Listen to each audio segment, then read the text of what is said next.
এখানেই শেষ নয়। হযরতে বড় পীর আব্দুল কাদের জিলানী রাহমাতুল্লাহ আলাইহি, আল্লাহর জবরদস্ত ওলি, সৈয়দ, অত্যন্ত উচ্চ মানের আলেম। তার সম্পর্কে এক শ্রেণীর আলেম নামধারী লোকেরা তাকে আল্লাহর কাছে পৌঁছায় দিয়েছে, আল্লাহর সমকক্ষ করে দিয়েছে। তাকে দস্তগীর বলা হচ্ছে। কিসের দস্তগীর? তো বলে যে মেরাজের রাত্রে রাসূল করিম সাল্লাল্লাহু আলাইহি ওয়াসাল্লাম নাকি কোন জায়গায় আছাড় খাইছিলেন, আর উনি গিয়া তার হাত ধরেছেন, এই জন্য বলা হচ্ছে দস্তগীর। তিনি তার হাত ধরে তাকে ঠিক করে দিয়েছেন। আবার আরশে তিনি উঠতে পারছিলেন না, সেই জন্য পীর সাহেবের কাঁধের উপরে পা রেখে হুজুর সাল্লাল্লাহু আলাইহি ওয়াসাল্লাম আরশে উঠছে। আল্লাহর সিঁড়ির এত অভাব হয়েছে, এই দুনিয়া থেকে নিতে পারলেন, মহাশূন্য পাড়ি দিয়ে, ল অফ গ্রাভিটেশন পাড়ি দিয়ে আরশে আজিম পর্যন্ত, সিদরাতুল মুনতাহা পর্যন্ত নিলেন। আর ওইখানে বড় পীর সাহেবকে লাগলো তার কাঁধের উপরে পা দিয়ে তিনি উঠবেন। আহা, এর চাইতে বিদআত, এর চাইতে বাজে কথা মুসলমানদের জন্য আর কি হতে পারে? দুর্ভাগ্য এই জাতির, এই সব আলেম নামের কলঙ্ক, যারা নাকি বড় পীর সাহেবের নামে ওয়াজ করে করে বলেন, তার নামে দরুদ বানায়েছে, তার নামে বলে ইয়া আব্দুল কাদের জিলানী শাইয়ান লিল্লাহ, জোরে কোন নাউযুবিল্লাহ। বলা হয় হে বড় পীর সাহেব, আপনি আল্লাহর রাস্তায় আমাদের কিছু দেন। আরে মিয়া সাহেব, আব্দুল কাদের জিলানী রহমতুল্লাহ আলাইহি যা পেয়েছেন আল্লাহর কাছ থেকে পেয়েছেন, তার দেওয়ার কিচ্ছু নাই। যা দিবেন আপনাকে আমাকে আল্লাহ পাক দিবেন। ইয়া গাউস আগিসনি বলা জায়েজ নাই। ইয়া গাউস আগিসনি বলতে হবে আল্লাহ পাককে। গাউস কে? আল্লাহ পাক, তাকে বলতে হবে ইয়া গাউস আগিসনি, আয় আল্লাহ পাক তুমি আমাকে সাহায্য করো। সাহায্য করতে পারেন আল্লাহ পাক। বড় পীর সাহেবকে ইয়া গাউস আগিসনি বলা যাবে না। গাউসুল আজম, এই ডিগ্রি, এই খেতাব বিদআত পন্থীদের বানানো খেতাব।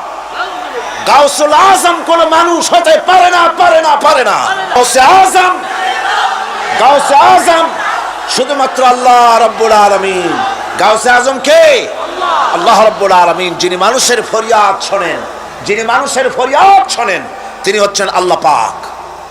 বড় পীর সাহেবকে আমরা শ্রদ্ধা করি, কিন্তু সেই শ্রদ্ধার অর্থ এই নয় যে নবীদের চাইতে তিনি বড়, তিনি রাসূলের চাইতেও বড়, তার নামে দরুদ শরীফ বানাইতে হবে, জায়েজ নাই। আশা করি এসব কথা আপনাদের মনে থাকবে।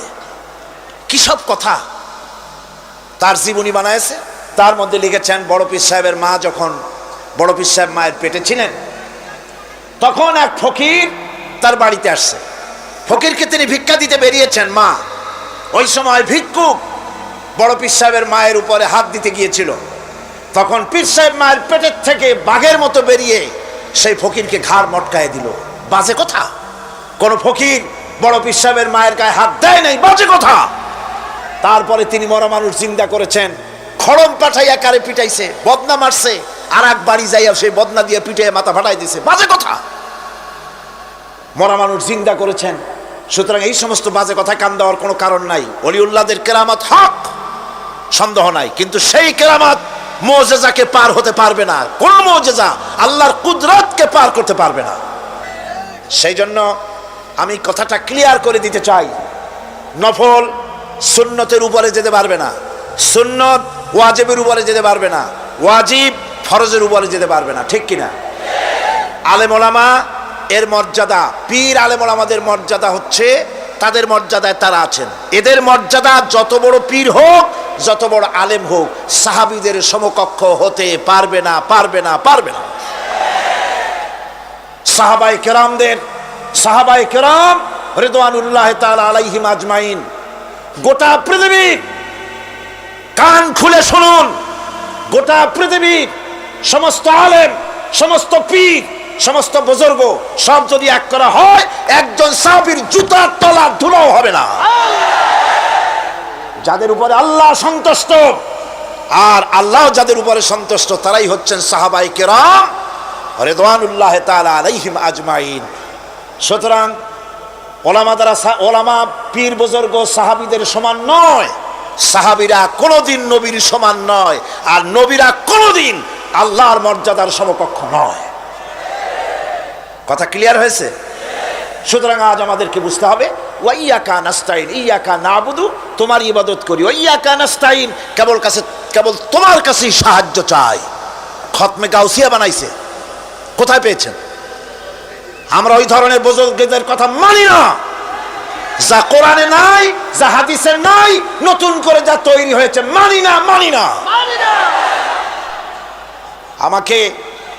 আমাকে দেখতে হবে কোরআনে আল্লাহ পাক কি বলেছেন, হাদিস কি বলেছে। এটার নাম ঈমান, এটার নাম কি? কোরআন